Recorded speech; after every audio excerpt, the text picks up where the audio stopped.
So అందరికీ నమస్కారం అండి. నా పేరు రవిచంద్రన్ రెడ్డి. సో ఈరోజు మనం ఈస్ట్ పార్ట్ ఆఫ్ హైదరాబాద్ గురించి మాట్లాడబోతున్నాం. సో ఈస్ట్ పార్ట్ ఆఫ్ హైదరాబాద్లో ఒకవేళ ఓపెన్ ప్లాట్స్ కొందాం అనుకుంటే ఏ లొకేషన్స్ వస్తున్నాయనేది చెప్పబోతున్నానండి. సో బేసిక్గా ఈస్ట్ పార్ట్ ఆఫ్ హైదరాబాద్లో 2 మేజర్ హైవేస్ ఉన్నాయండి. One is Vijayawada highway and other is Warangal highway.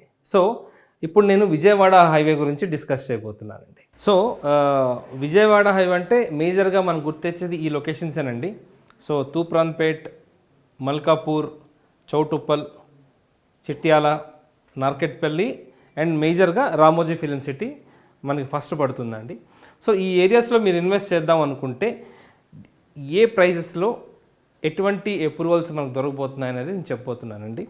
So తూప్రాన్పేట్లో మీరు ఇన్వెస్ట్ చేద్దాం అనుకుంటే మీకు 10,000 రూపీస్ పర్ స్క్వేర్ యార్డ్ నుంచి 14,000 రూపీస్ పర్ స్క్వేర్ యార్డ్ మధ్యన మనకి అవైలబుల్లో ఉన్నాయండి. కొన్ని ప్లాట్స్ మనకి హైవేకి దగ్గర ఉంటాయి, కమర్షియల్ ప్లాట్స్, ప్రైస్ ఎక్కువ ఉంటాయి, దాని గురించి నేను మాట్లాడటం లేదు. బేసిక్గా రెసిడెన్షియల్ ప్లాట్ కొందాం అనుకున్న వాళ్ళకి ఈ తూప్రాన్పేట్లో ఇన్వెస్ట్ చేద్దాం అనుకుంటే దట్టు అప్రూవ్డ్ హెచ్ఎండిఏ కానీ డిటీసీపీ కానీ అప్రూవ్డ్ కానీ తీసుకుందాం అనుకుంటే మీకు 10,000 నుంచి 14,000 రూపీస్ పర్ స్క్వేర్ యార్డ్ మధ్యన అవైలబుల్లో ఉన్నాయండి. అదేవిధంగా నెక్స్ట్ కమ్ టు మల్కాపూర్ అండి. మనం మల్కాపూర్లో ఇన్వెస్ట్ చేద్దాం అనుకుంటే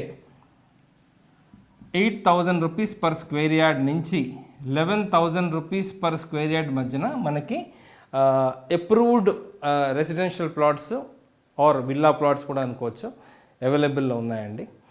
అదేవిధంగా చౌటుప్పల్, అగైన్ చౌటుప్పల్ కూడా ఎక్కువగా ఈ విజయవాడ అంటే అందరూ గుర్తొచ్చేది చౌటుప్పల్ అండి.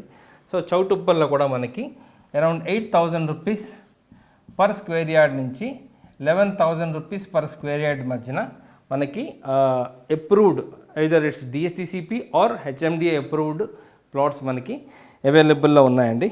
ఇదే విధంగా చిట్యాల్లో మీరు ఇన్వెస్ట్ చేద్దాం అనుకుంటే 7,000 రూపీస్ నుంచి 10,000 రూపీస్ పర్ స్క్వేర్ యార్డ్ మధ్యన మనకి అప్రూవ్డ్ రెసిడెన్షియల్ ప్లాట్స్ అవైలబుల్లో ఉన్నాయండి. ఇదే విధంగా నార్కెట్పల్లి, సో నార్కెట్పల్లిలో మనం ఓపెన్ ప్లాట్ కొందాం అనుకుంటే around 6,000 rupees per square yard నుంచి around 9,000 rupees per square yard మధ్యన మనకి రెసిడెన్షియల్ ప్లాట్స్ అవైలబుల్లో ఉన్నాయండి. సో మనకి మేజర్గా కొన్ని కనెక్టివిటీ రోడ్స్ ఉన్నాయండి. ఈ కనెక్టివిటీ రోడ్స్ ఏంటంటే చౌటుప్పల్ నుంచి మనకి ఇటు యాదగిరిగుట్ట అంటే వరంగల్ హైవేకి కనెక్టివిటీ ఉందండి. నాకు తెలిసి డైరెక్ట్గా ఇది బీబీ నగర్కి కనెక్ట్ అవుతుంది. సో ఈ కనెక్టివిటీ వల్ల మనకి ఇక్కడ ఎక్కువగా మూమెంట్ ఉంటుందండి, జనాల మూమెంట్ ఉంటుంది, జనాలు ఉంటున్నారు అక్కడ ఇల్లులు కట్టుకొని. సో అదేవిధంగా అగైన్ నార్కెట్పల్లి అండి, నార్కెట్పల్లి నుంచి ఇటు నల్గొండ వచ్చే కనెక్టివిటీ రోడ్ ఉందండి. సో ఈ ఏరియా కూడా కొంచెం డిమాండ్లో ఉందండి. సో నేను చెప్తున్న ప్రైజు అంటే హైవేకి ఎక్కడో 10 కిలోమీటర్ల లోపల కాదండి, హైవేకి ఒక 3 to 4 కిలోమీటర్స్ రేడియస్ లోపల ఉన్న ప్రైజెస్ అండి ఇవి. సో 3 to 4 కిలోమీటర్స్ ఎందుకు అంటున్నానంటే ఈ లొకేషన్స్లో మీరు ప్లాట్స్ కొంటే మీరు ఇంకో నెక్స్ట్ 3 to 4 ఇయర్స్లో you can construct a house, లేదా ఎప్రిషియేషన్ కూడా బాగా వస్తుందండి ఈ లొకేషన్స్లో. ఎందుకు ఇన్వెస్ట్ చేయాలనేది నేను చెప్పబోతున్నాను. సో ఆల్రెడీ మీకు ప్రీవియస్ వీడియోస్లో డిస్కస్ చేశానండి.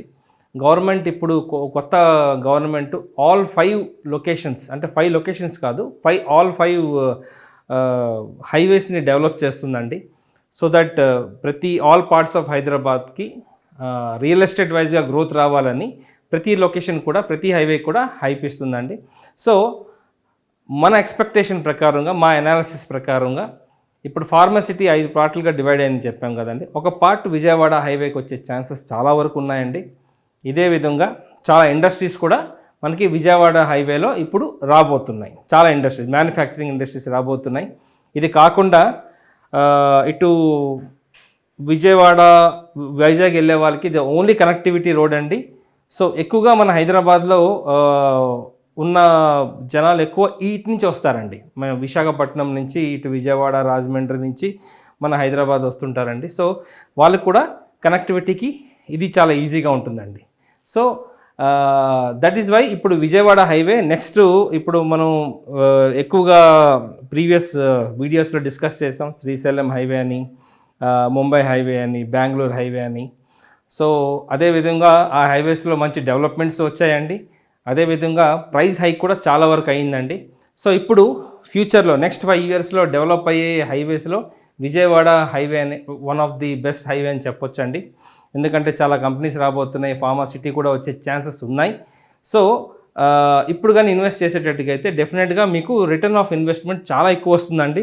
నేనైతే యావరేజ్గా 10-15% అని చెప్పగలను, బట్ ఇంకా ఎక్కువ వచ్చే ఛాన్సెస్ ఉన్నాయండి. సో ఇది కాకుండా మనం విజయవాడ హైవేలో ఎంటర్ అవుతున్నాం అంటే మేజర్గా మనకు గుర్తొచ్చేది రామోజీ ఫిలిం సిటీ అండి. సో రామోజీ ఫిలిం సిటీకి దగ్గరలో మనం ప్రాపర్టీ తీసుకుందాం అనుకుంటే ఆల్రెడీ కొంచెం ప్రైస్ హైక్లో ఉందండి. ఇక్కడ తీసుకుందా అనే వాళ్ళకి 20,000 నుంచి 30,000 రూపీస్ మధ్యన మనకి ప్లాట్స్ అవైలబుల్లో ఉన్నాయండి. సో ఇప్పుడు రామోజీ ఫిలిం సిటీ చుట్టూ మనకి చాలా విల్లా ప్రాజెక్ట్స్ కూడా వస్తున్నాయి. కన్స్ట్రక్ట్ చేయాలంటే this is one of the best place అండి.